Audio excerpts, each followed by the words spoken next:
Olá, turma.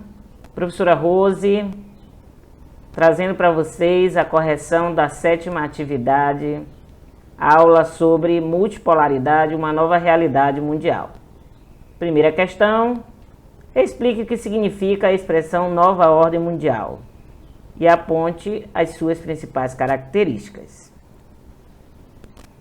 Ora, pessoal, com a desintegração da União Soviética em 1991, a queda do Muro de Berlim e a reunificação da Alemanha em 1989, praticamente desapareceram o conflito Ocidente-Oriente e a rivalidade entre os sistemas econômicos capitalismo e socialismo. Surge então a chamada nova ordem mundial, caracterizada não mais pela competição ideológica entre Estados Unidos capitalista e a União Soviética socialista, e sim pelas disputas entre países e blocos econômicos por mais mercado, consumidores e pela influência político-econômica. Então aí a gente já tem duas principais características dessa nova ordem mundial, que é o quê? A disputa entre países e blocos econômicos por mais mercado, consumidores e pela influência político-econômica. A nova ordem também caracteriza-se pelo desenvolvimento do capitalismo e pela decadência do socialismo, ao mesmo tempo que se estrutura em uma hierarquização de países, uma ordem de importância de países, de acordo com seus níveis de desenvolvimento econômico e social, além da influência política. Entendido? Essa é a resposta da primeira questão. Aqui a imagem mostra o que? Essa imagem eu quis mostrar para vocês o que vai de forma bem mais sucinta dizer o que é a ordem multipolar. Vários centros de poder. Então, o mundo sobre a influência de centros de poder, de países que têm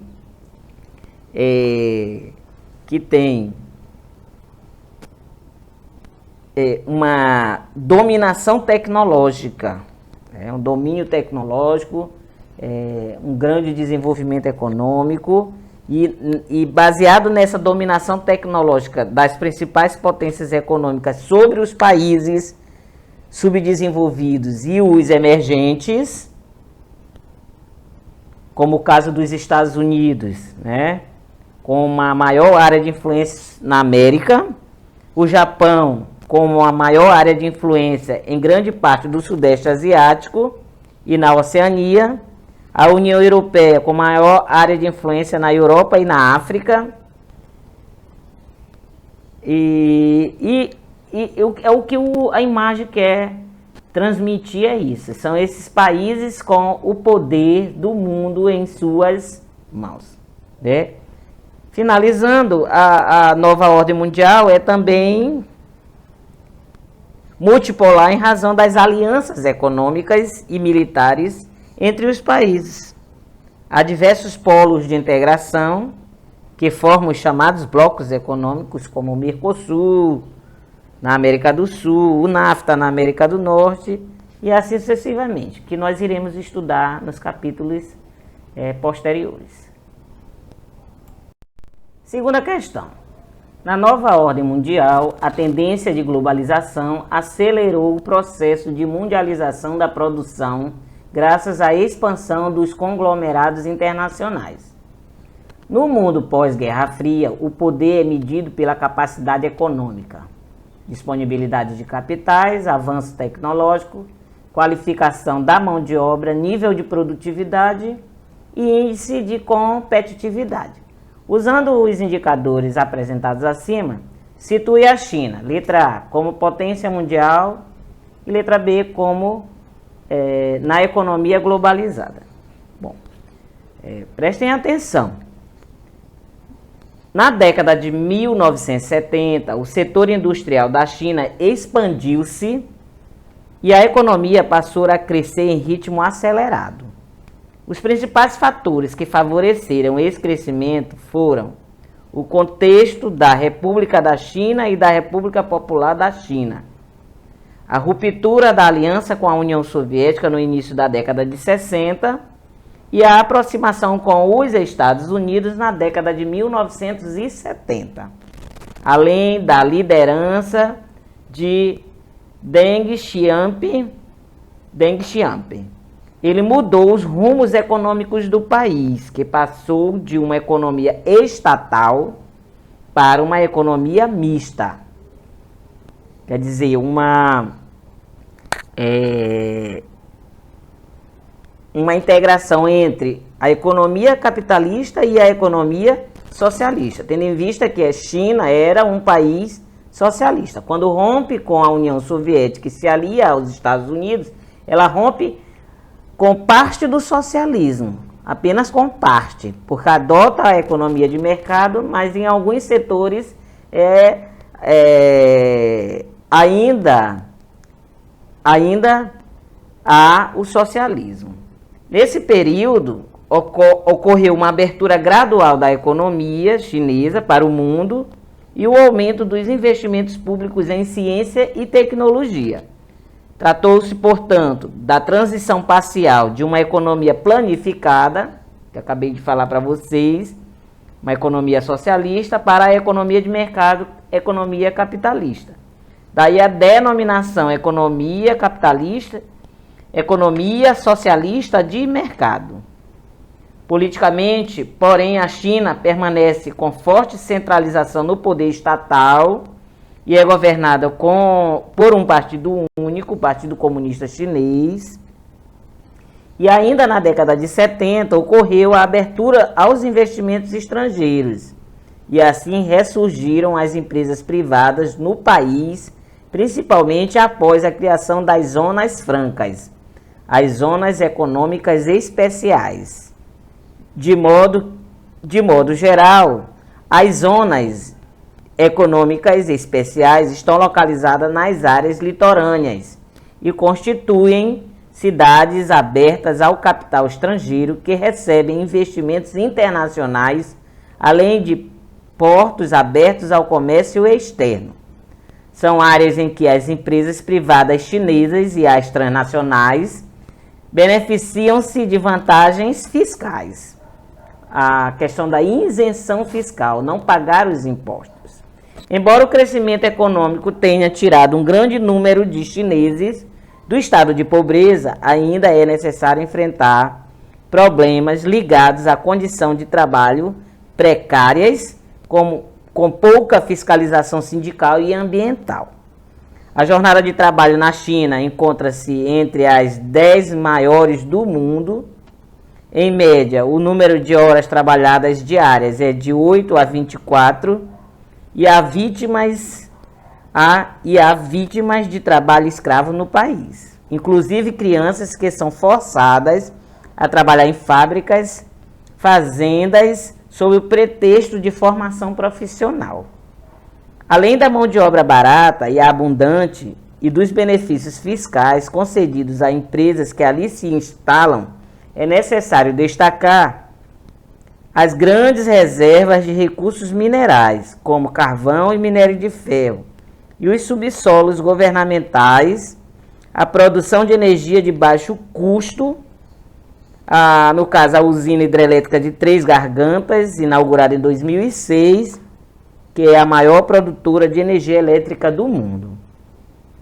Dois fatos marcam a questão energética: a aproximação entre China e os países africanos, como Angola, Sudão e Nigéria, grandes produtores e fornecedores de petróleo, matéria-prima essencial à nova industrialização do país.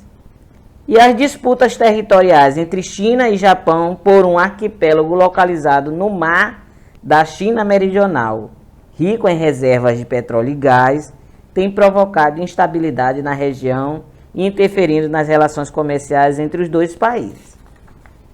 Certo? Mas, em suma, a China como potência mundial, tá? Baseado nesse contexto histórico, o que nós vamos ver? As empresas transnacionais que perfazem grande parte da industrialização chinesa, principalmente as indústrias maquiladoras, transformaram o país em uma crescente e diversificada plataforma de exportação de bens de consumo do mundo, como calçado, roupas, brinquedos, eletrodomésticos e eletroeletrônicos. Tá? Isso aí nós sabemos, né? Na nossa cidade, por exemplo, nós temos uma infestação de produtos chineses, né? E isso foi introduzido no nosso país com as lojas de R$ 1,99, né? Onde nós vamos encontrar os chamados Xing-Ling.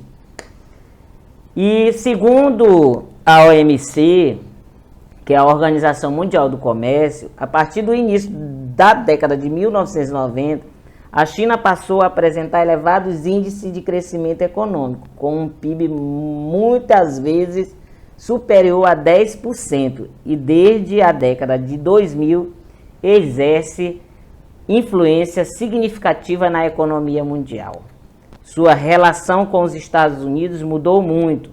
Para ilustrar o atual panorama, basta citar que a China investiu cerca de 1/3 de suas reservas de divisas estrangeiras em títulos do Tesouro estadunidense, tornando-se o maior credor daquele país.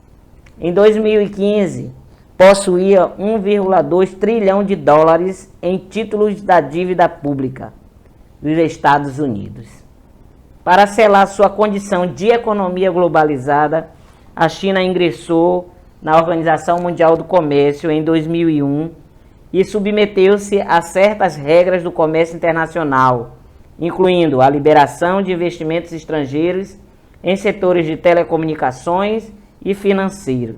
Nos últimos anos, o país aumentou os investimentos, principalmente em extração de minério de ferro e produção de soja, além de se tornar o maior importador dos produtos brasileiros.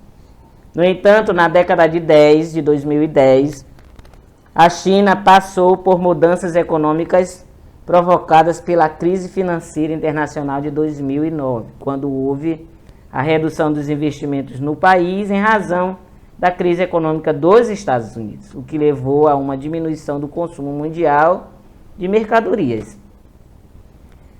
Além disso, muitas empresas estrangeiras instaladas na China iniciaram um processo de retorno aos seus países de origem, após as reivindicações trabalhistas iniciadas em 2005 e intensificadas em 2011, quando os trabalhadores começaram a exigir maiores salários e outros benefícios.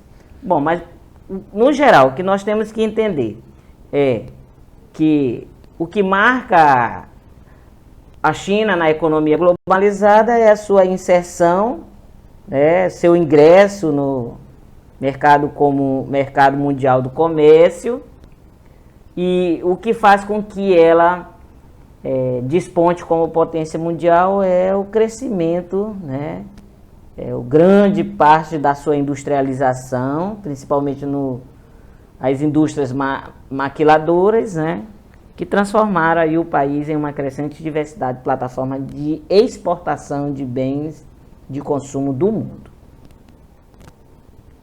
Espero que vocês tenham entendido. Se não entenderam, se ficou alguma dúvida, deixem sua pergunta lá no mural da nossa plataforma, no nosso aplicativo, tá? Que eu responderei com o maior prazer.